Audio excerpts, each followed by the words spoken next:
할렐루야. 우리 만남의 주일에 예배 자리에 나온 모든 분들을 주님의 이름으로 축복하고 환영합니다. 우리 교회는 서로가 얼굴과 얼굴을 맞대며 믿음의 생활을 해야 됩니다.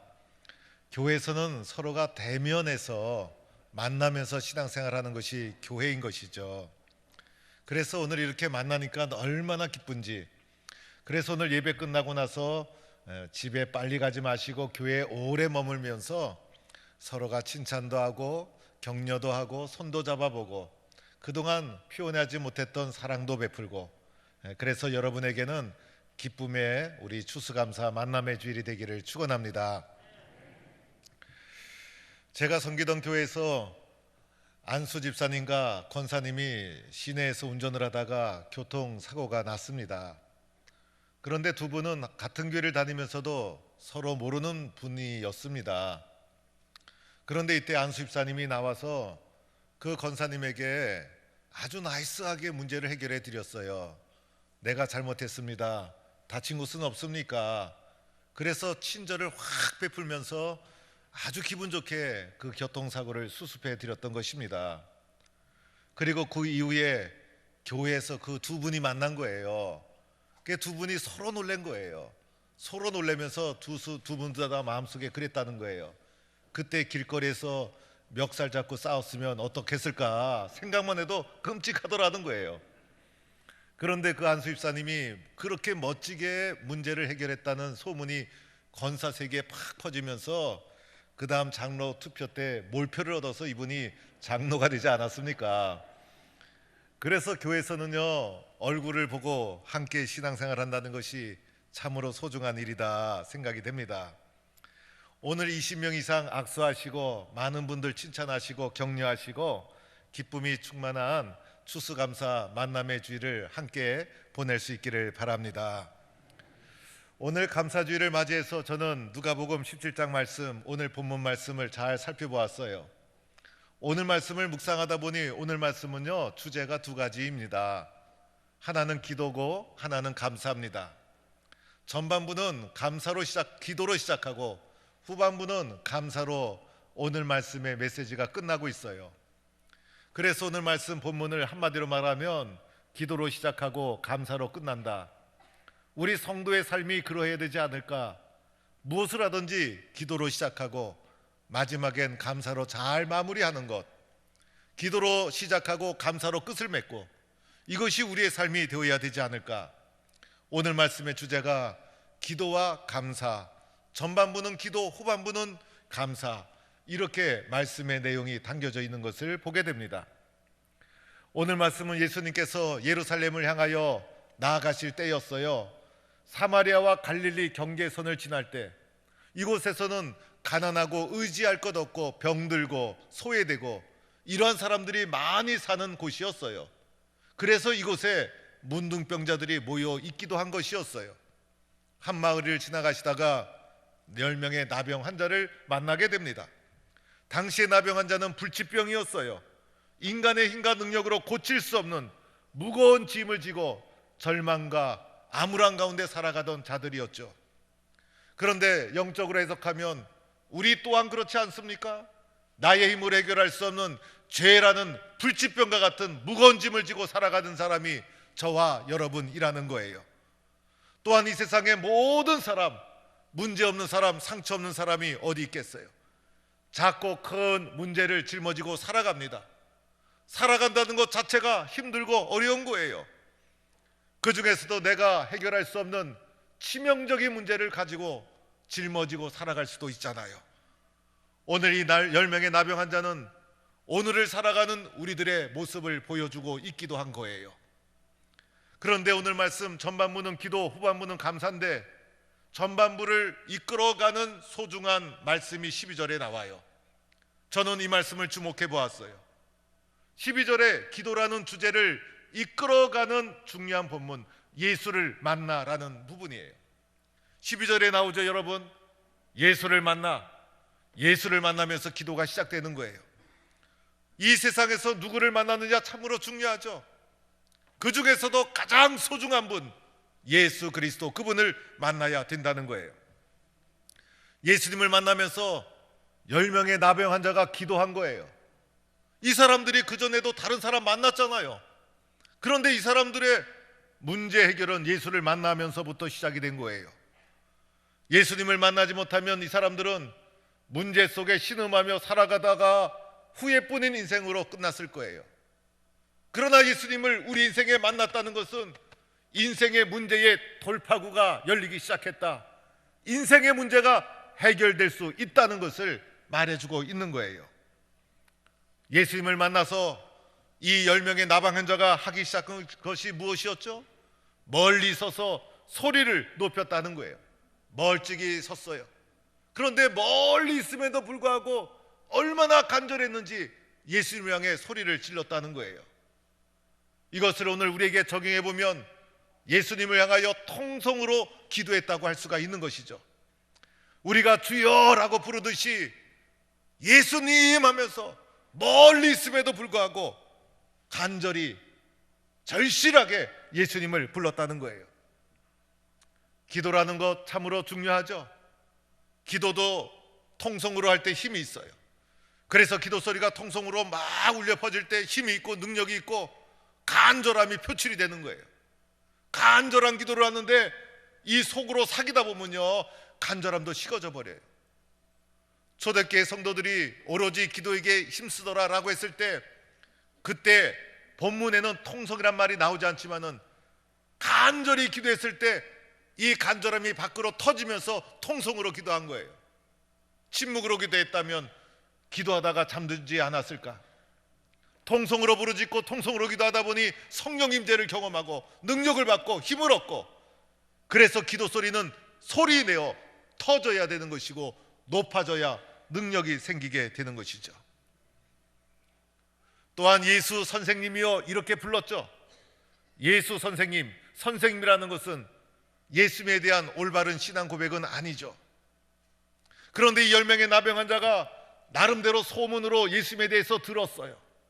그래서 들은 것을 근거로 해서 자신의 이해 범위 안에서 예의를 갖추어 선생님하고 예수님을 불렀던 것이죠. 무엇을 말해주죠? 기도라는 것은 신앙이 좋아야만 하는 것이 아니라는 거예요.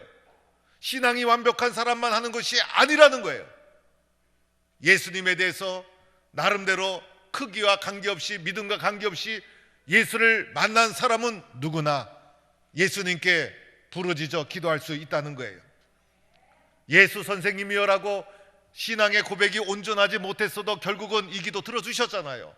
나의 간절한 주님을 향한 마음을 보시는 것이지 예수님에 대해서 완벽하게 온전하게 이해하는 것을 주님은 그것을 보고 있지 않다는 거예요. 또한 나병 환자들이 기도의 내용도 이러했죠. 우리를 불쌍히 여기소서, 자기의 연약함을 인정하고 자기의 부끄러움을 내어 주었다는 거예요. 오늘 이 사람들 부끄러운 사람이었죠. 그리고 도와주는 사람도 없었죠. 어쩌면 우리들도 그와 같은 존재인 것이죠. 세상에 의지할 것 없고 도와주는 사람 없고 정말 불쌍한 존재가 바로 나라는 존재가 아닐까. 이 나병 환자들 인간의 한계를 인정하고 자신을 내려놓고 예수님의 도움을 전적으로 구하는 기도 소리가 나를 불쌍히 여기소서라는 기도였던 것이죠. 오늘 이 나병 환자들 자신의 부끄러움을 큰 소리로 소리내어 예수님께 드러내고 있다는 거예요. 문제 해결은요, 드러내면서부터 시작이 되는 거예요. 어떤 사람은 상처와 아픔이 있는데 감추고 은폐하고, 그리고 자기만의 깊은 동굴로 숨어버리고, 그러면 평생 그 무거운 짐으로부터 벗어날 수가 없는 거예요. 드러내야 되는 것이죠. 특별히 예수님께 드러내야 되는 것이죠. 예수님, 제가 아파요. 예수님, 제가 마음이 힘들어요. 예수님, 저에게는 무거운 짐이 있어요. 예수님, 저는 이 상처의 굴레로부터 벗어날 수가 없어요. 예수님, 저는 용서가 되지 않아요. 예수님 앞에 내 문제를 드러낼 때 그때부터 문제가 해결되기 시작하는 거예요. 나의 문제, 아픔, 상처 예수님께 통성으로 간절히 드러내며 기도할 때 어떻게 되었습니까? 치명적인 나병 환자임에도 불구하고 문제 해결의 길이 열리기 시작합니다. 우리에게 말씀해 주는 것이 있죠. 이 세상 살아가면서 힘들고 어렵고 불가능한 것은 나의 판단이고 나의 생각이죠. 절망하지 말고 포기하지 말고 예수님 만난 우리들은 간절함으로 소리내어 드러내어 주님 앞에 기도하라는 것입니다. 오늘 나병 환자 어떻게 되었죠? 그들이 가다가 깨끗함을 받으니라 응답받았다는 것이죠. 문제 해결받았다는 것이죠. 오늘 우리들도 주님 앞에 먼저는 기도해서 응답받고 문제 해결받는 성도가 될 수 있기를 축원합니다. 그래서 믿음의 사람들은 시작을 무조건 기도로 시작하는 거예요. 예수 믿는 사람들의 시작은 기도로 시작하라. 오늘 이것을 우리에게 말해주고 있는 것입니다. 기도로 시작하고 나서 마지막은 감사예요. 그래서 오늘 말씀 두 가지 주제가 나오는데 후반부를 이끌어가는 말씀이 15절 말씀. 15절 말씀에 이런 말씀이 나와요. 후반부 감사라는 주제를 이끌어가는 문장, 자기가 낳은 것을 보고 15절에 나오죠. 자기가 낳은 것을 보았어요. 나병이 깨끗하게 나은 것을 어떻게 했다고요? 보았다. 감사는요, 보는 데서부터 시작이 되는 거예요. 내가 깨끗함을 받았구나, 눈으로 보았어요. 발견했다는 거예요. 그래서 감사는 발견하고 보는 거예요. 아무리 변화가 되고 응답이 되었어도 눈이 어두워서 보지 못하면 무슨 소용이 있겠어요? 예수님이 나를 고쳐주셨구나, 나에게 변화가 일어났구나, 보는 거예요. 발견하는 거예요.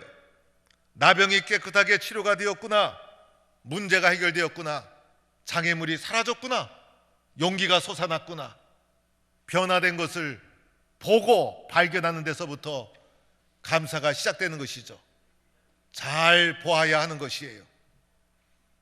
기도하고 나서 잘 보아야 되는 거예요. 발견하는 거예요. 거기에서부터 감사가 시작되더라는 것이에요. 지난 월요일 신학교 동기 목사님들이 저희 교회 한 60여 분이 모여서 저를 격려하기 위해서 모임을 가졌어요.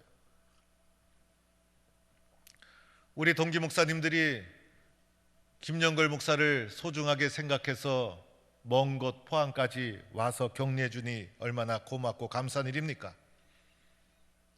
목사님 몇 분은 하룻밤 주무시고 갔어요. 그 중에 한 분이 저와 동갑인데 혼자 사십니다.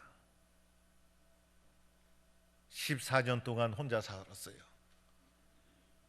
먼 곳에서 목회하셔서 학교 다닐 땐 그렇게 가깝게 지내지 않으셨던 분이어서 상황을 잘 몰랐어요. 궁금해서 하룻밤 자면서 물어보았어요.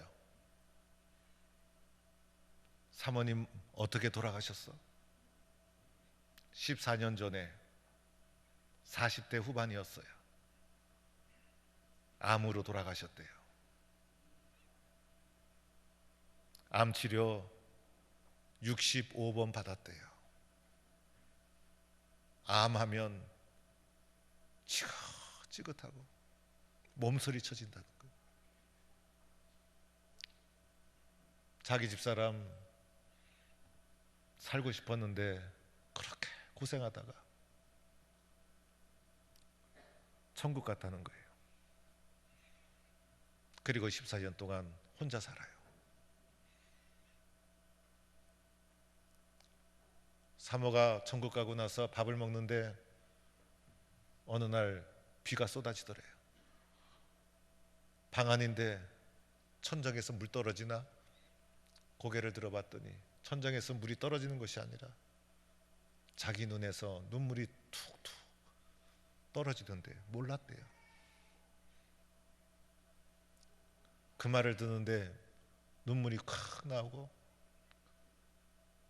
이해해 주지 못하고 함께 해 주지 못했던 것이 미안하더라고요. 사모님 힘들고 목사님 고생했던 것 아니까 교회 장로님들이 목사님을 그냥 그렇게 편하게 해드린대요. 그래서 지금은 목회가 참 편하다고.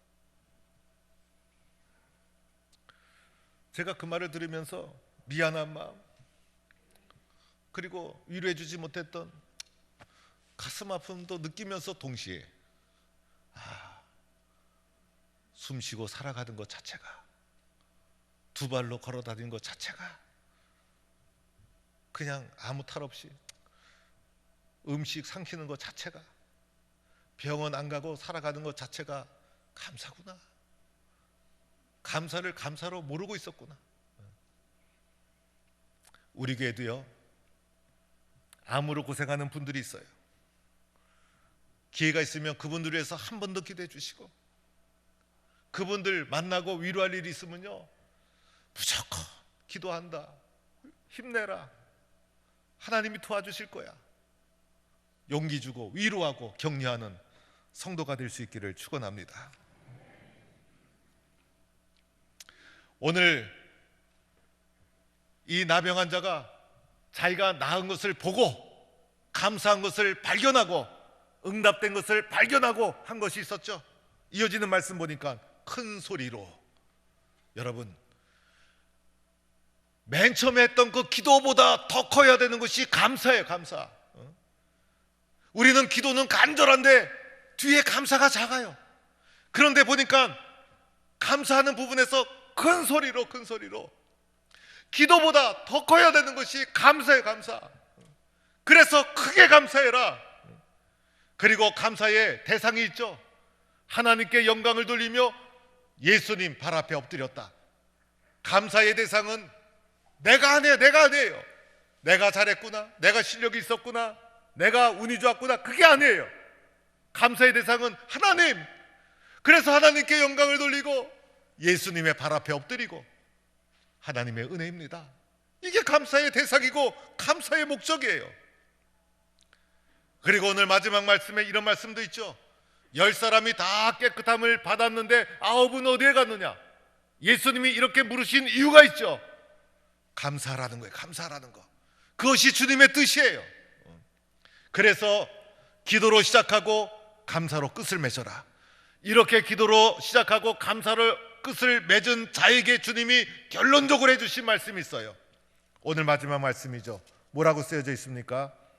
일어나 가라, 내 믿음이 너를 구원하였느니라. 믿음으로 표현해. 믿음. 기도도 믿음, 감사도 믿음.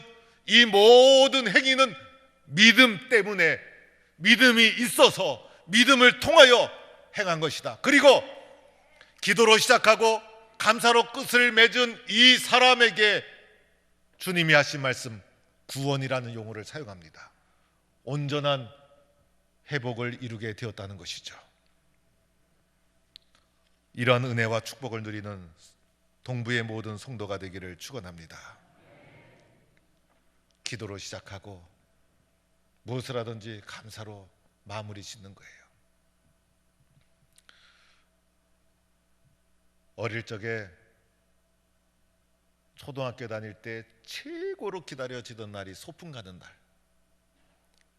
소풍 가서 가장 기다려지던 행사가 보물찾기.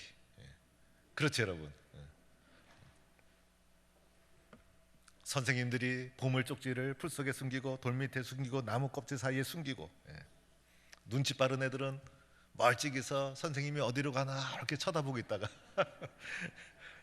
보물찾기 시작한다고 모아가지고 이제 보물찾기 시작할 건데 뭐 선생님이 설명하면요, 설명하는 거 들으면서 눈은 딴 데로 왔다 갔다 하면서 마음속에는 기도가 올라와. 기도가 어린 마음에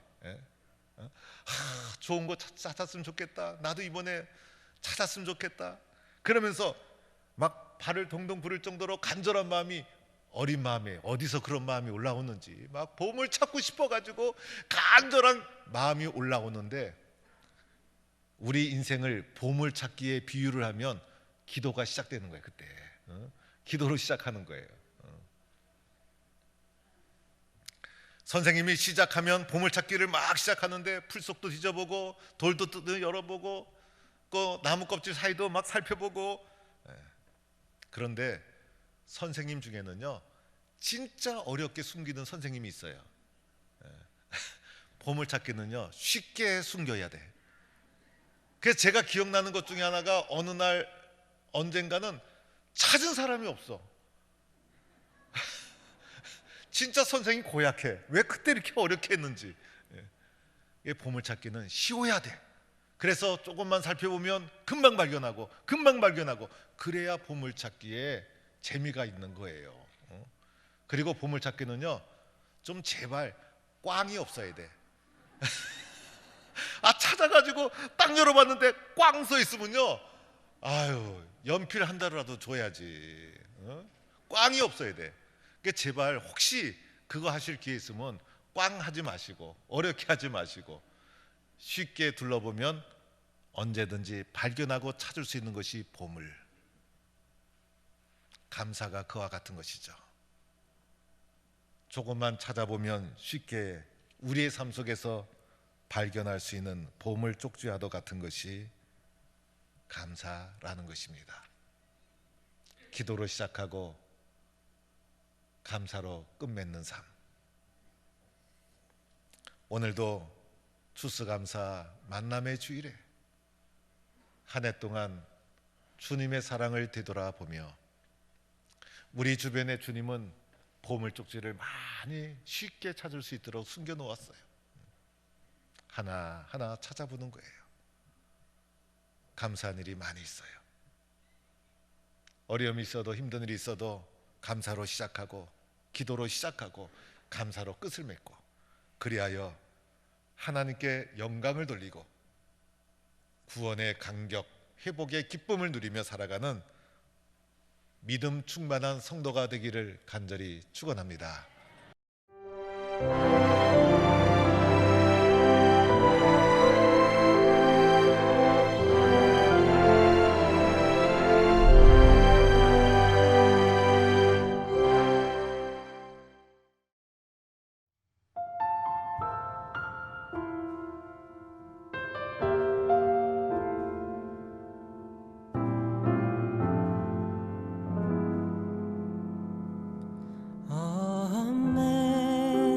Amazing grace, how sweet the sound that saved a wretch like me. I once was lost, but now am found.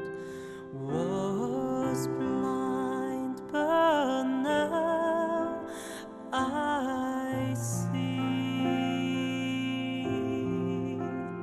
'Twas grace that taught my heart to fear, and grace my fear relieved. How precious did that grace appear, the hour I first believed.